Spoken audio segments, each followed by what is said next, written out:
good.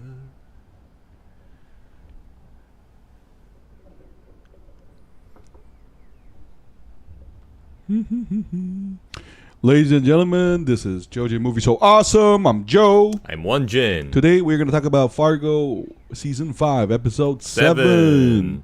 Full spoilers ahead.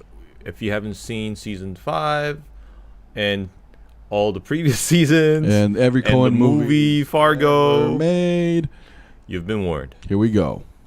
Oh, Won-Jin, you want to go first or shall I go first? Okay, I'll go first. Yeah. You know, I really like this episode because it gave like this extensive look at what Dorothy, Nadine, was going through like a puppet show, which was like an interesting format, which deviates from like the format of the previous episodes. It briefly reminded me of that Blue Eye Samurai where they're having that puppet show in Japan.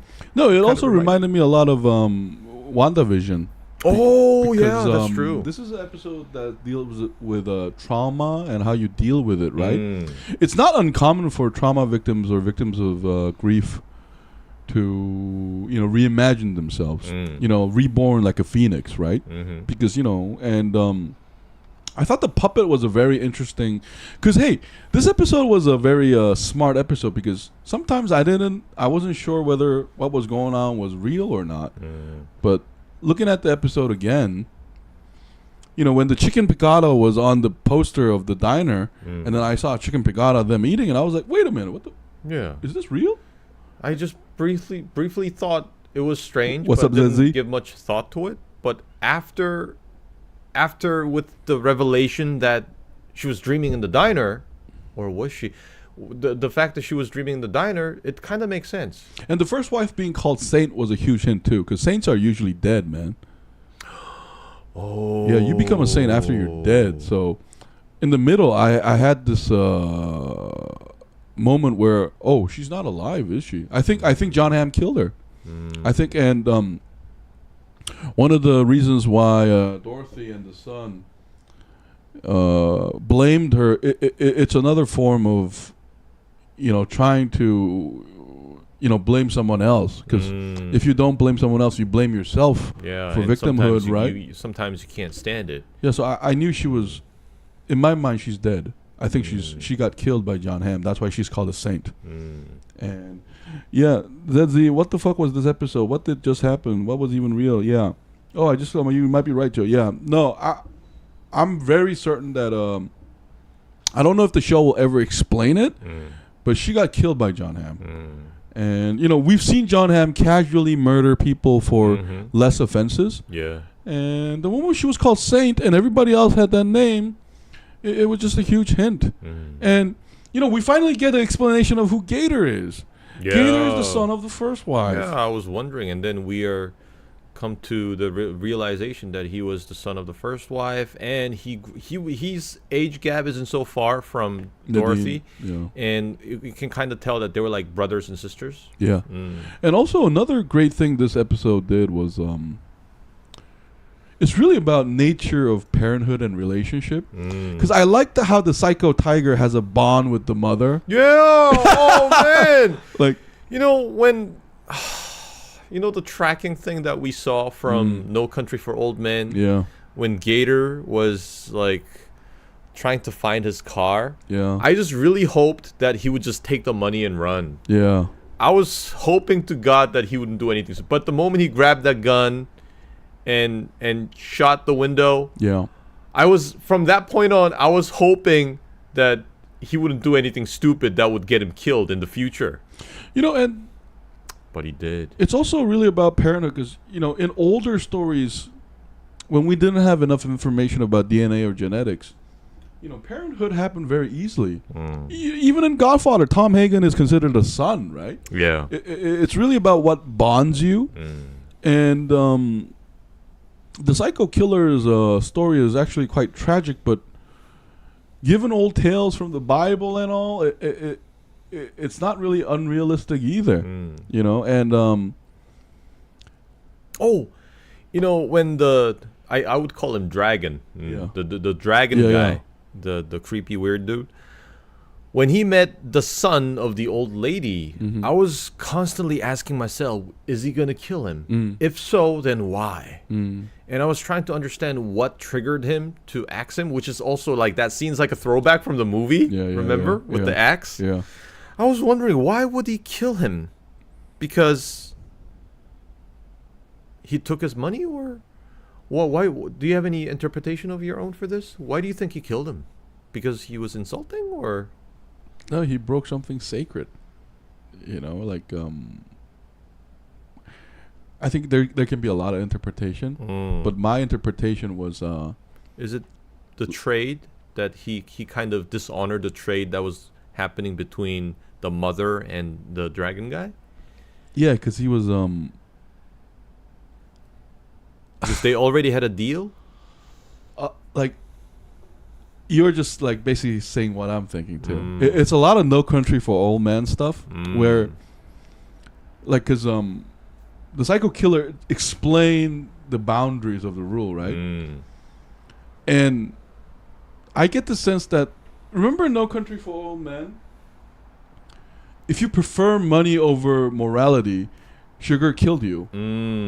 So here, basically, the psycho killer was doing a test. I think so. The moment he took the money, to the psycho killer, you're a piece of shit. You can die. You need to die. Yeah, you deserve to die. Because oh man, poor guy. He should have just like heard what was going on from his mother and said, "Okay, that's cool, bro," and have a cereal with him. And I'm glad he would have been okay. I'm glad you mentioned that, Won-Jin, because there's a clear theme throughout this season about debt. Because Dorothy's mother-in-law is a debt collector, and John Hamm is obsessed with a debt, like a perceived insult to him, right?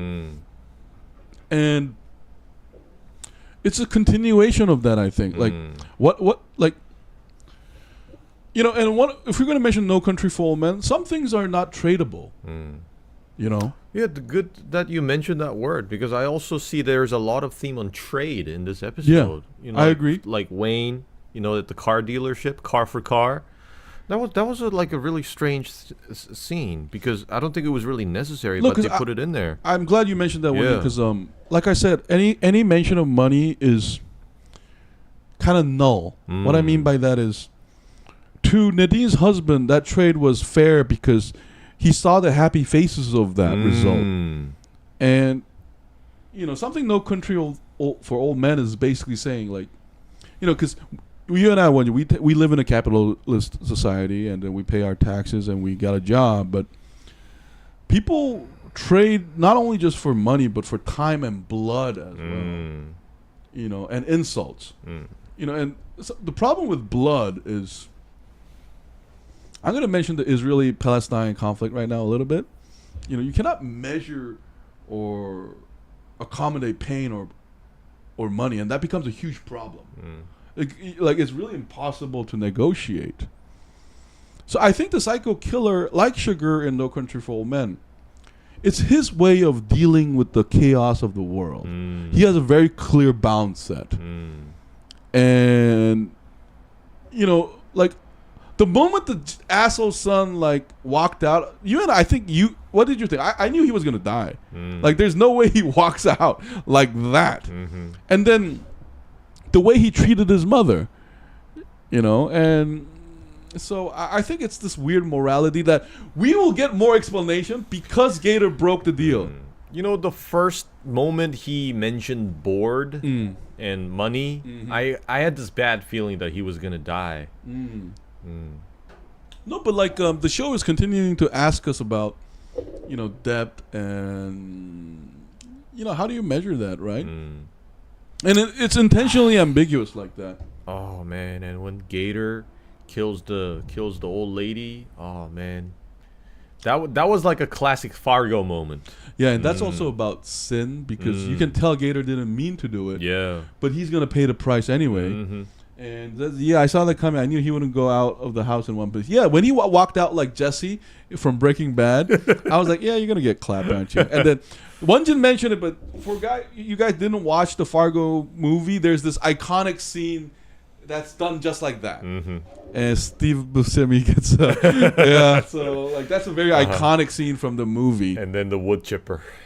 Yeah, but hey, this episode did raise me a question about. Remember in last episode, John Hamm mentioned like we want to balance luck out. He was trying to remove that bad luck because it makes sense. You know, Sugar he's a human like in the movie in No Country for Old Men because we see his bones get broken.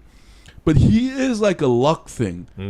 You know, he keeps doing chants, and he doesn't really work within human like desire. His desire. It's almost like his desire is subservient to this universal morality code that he has. But Gator breaking the rule and killing his imaginary mother will bring bad luck to John Hamm's side now. Yeah, and in like shit ton load of bad luck. Yeah, so I think because I think that dude is gonna also take this very personally. Like the camera's like the face spoke it all, right? My mom, who I met weeks ago, by the way, like man, he's not. I was like, she's not your real mother. She made me pancakes and she was nothing but nice to me. Yeah, I mean, I invaded her household, but still, she was decent. Yeah. And she got angry over robbing my money. Yeah. So I think what's gonna happen is he's gonna play that season 2 Native American role where there is going to be this huge battle, but he's going to come in and fuck Gator and John Hamm up. Like, and I think that will be very interesting. I think maybe John Hamm and Dot Mrs. Lyon's faction fight, and Mrs. Lyon's faction first lose out against the militia.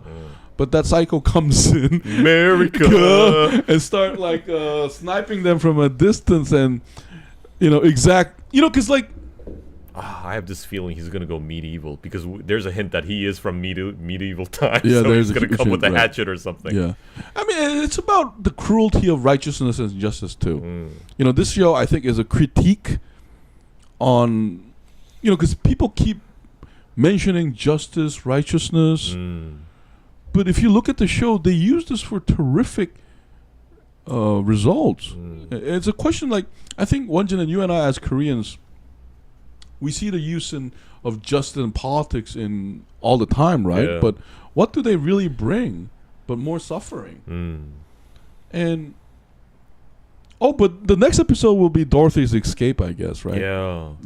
It makes me wonder how she's going to make this escape this time. Will she ever be able to escape? Is she going to need like external help? Is she going to do it on her own? Because I doubt that this time she's going to break out on her own because she already did that so many times. I think she's going to run out of luck this time. No, but this show is also about every character digging their own grave. It always have been like that. Because John Hamm, last episode, mentions that I should maybe let her be. The trick is to suffocate her, right?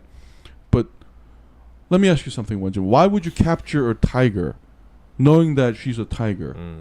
Why bring that risk at all? So John Hamm, a lot of the characters in this show, they dig their own grave. And I think that theme is continuing to go on. I wondered if all that scene had something to do with symbolism of value of life. Yeah, it's really asking because like every past Fargo episode is really about that Judaic theme of passing the family torch of family. Because remember, like the family unit is the strongest in Fargo. Like you want to give a kid and you want to protect them, and it's really a critique about all these other grand designs, I think. But I did like also another callback to the Fargo movie of where she digs out the hidden message, like just like in the postcard. movie. Yeah. So that was a great touch.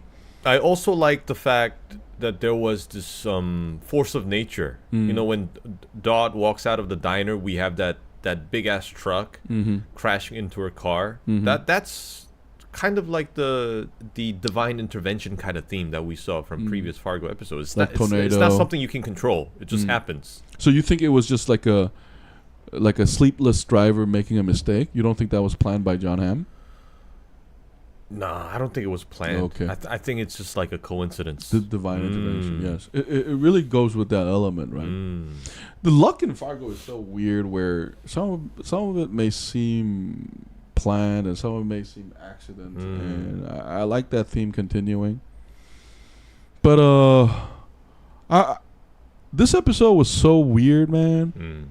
Like, that's why we titled it LSD is a hell of a drug. Because, you know. It's like she was on an acid trip. Yeah. Yeah, like her waking up again in the diner. That was like that moment I saw in the first Final Destination movie, remember? Yeah. Like, he has this like deja vu dream of the airplane catching fire and exploding, and then he wakes up just before he boards the airplane again. Yeah. Yeah, Zedzi, that going out of the diner was just so weird, and the whole vibe of silence. Yeah, I mean, Won-Jin, remember, we did expect some weird shit to happen after episode 6, and I just didn't expect it to go in this direction. Yeah. Yeah. And Dorothy, she's a hell of an actor. Great job on this. You know, I love a character that can play like an actor that can play vulnerable yet strong. You know, because she was very vulnerable this episode. She was tired. She was almost directionless. But I'm also feel sorry for Gator now. Yeah. Because now we see, I mean, we get glimpses of Gator affirming to himself that he's a man, and then we now kind of see what the absence of a mother figure has done to him. He's kind of like a tragic Hanzo, because like Hanzo in season 2, remember, it's hinted that he might be a bastard of the patriarch. Yeah. And he's not fully explained there either, so I think Gator is going to go through some. And, you know, the sin of the father is also another theme in Fargo, right? It's like very biblical. Like, just like in season 2, all those Canaan, like they you know, they're going to pay for what Abraham did. You know, and that's happening literally. So again, Noah Hawley brings in this packed meaning to a lot of things. Yeah. And I'm very much looking forward to the remaining episodes. What do we have, like 3 left? 3 more. Yeah, 3 more. 8, 9, and 10. Let's give it a number grade now. I would give this episode, I think I can give this a 10. 10? There's nothing that I really didn't like at all. Oh, wow. I would watch this again. Won-Jin rarely gives 10, guys. No, I actually sometimes just give out 10s. There's like moment of inflation. But yeah, this deserves a 10. It was really good. Hey, I want to apologize if anybody felt that offended. Like, we're some shit, right? But me and Won-Jin were just 2 dudes on the couch enjoying the show. And Zizzy, do you want to ask about favorite? She asked us. They asked Zizzy. I don't know if you're he or she. You always ask us about a favorite scene. Do you have a favorite scene, Won-Jin? My favorite scene would be like when Gator was approaching the weird dude's house with the tracker. Yeah, I like that scene. It was very. It gave me that tension from No Country for Old Men. And also, I kind of found it fascinating that he was actually waiting for him and luring him in with a dead body. My favorite was the car with Dorothy driving. But remember, the Saint's face is intentionally blurred. That moment was a confirmation to me that this was all bullshit. It was all a dream. Because she's intentionally blurred. Like, she's not there. You know, and that was a very smart ending to this whole, like, dreamscape. Because that's when I knew this was bullshit. And she looks at you like, It reminded me a lot of Sopranos. Remember Sopranos, like, the fadeaway is used to represent like a dead person, like a ghost. And also, we in the Sopranos, by the way, we also have a lot of these episodes where Carmela has a lot of these dreams of dead people. Yeah. And she doesn't realize that they're dead yet. Yeah. Like Adriana? Yeah, was Adriana. it? Yeah. I mean, we can talk for hours about Sopranos, like dream scenes. You can play Freud, I'll play Jung, and then we'll pretend what the fuck it means. Yeah, but I'll give it a 9 too, Zedzi. I will give it a 9 because this episode was totally unexpected. I was a little frustrated when the puppet show started. I was just like Dorothy. Like, fuck this shit. But then when she started to patiently make the dolls, I was like, oh, what a nice way to show trauma and how to heal with it. And the fact that it's all going on in Dorothy's mind is just, it goes to show her mental strength. Yeah, it's like self-healing mechanism. Yeah, she's exactly. Yeah, my favorite was the moment when Dot woke up in the diner all again. confused. Yeah. Yeah. I mean, there's a like Alice to Wonderland element to it too. I guess I like this weird surrealism stuff. What was your least favorite scene, Zedzi? Least favorite.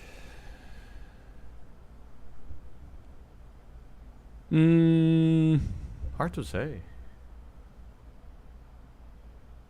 For me, for me, it's actually the opposite of you, Won-Jin. Like the Gator scene wasn't my favorite at all, because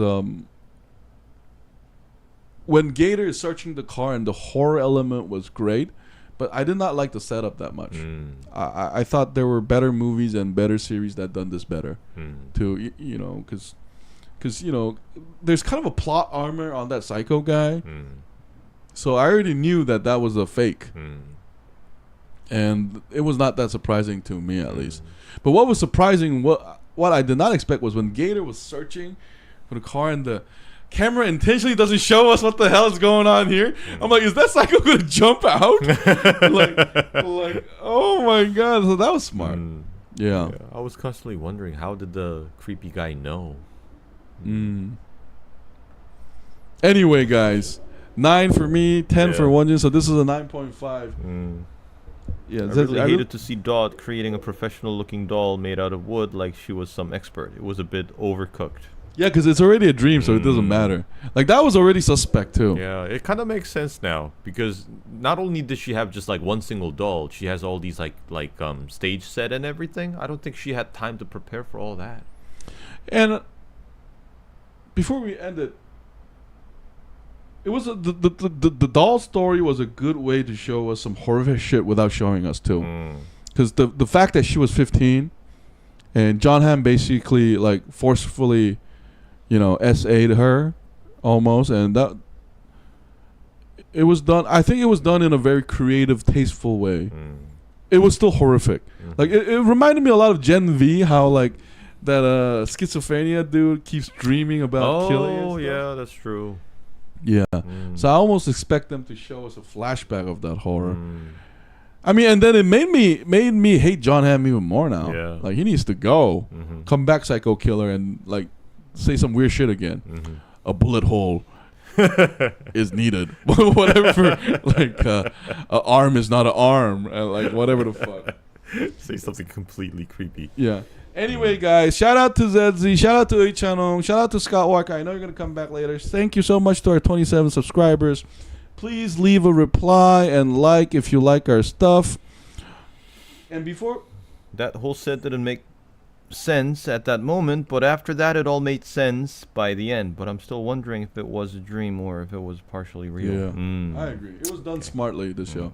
And before we end, I want to tell our subscribers that our channel is not really about politics or anything serious. We're just two Asian dudes, two Korean dudes, talking about movies and shows, and talking about nothing really.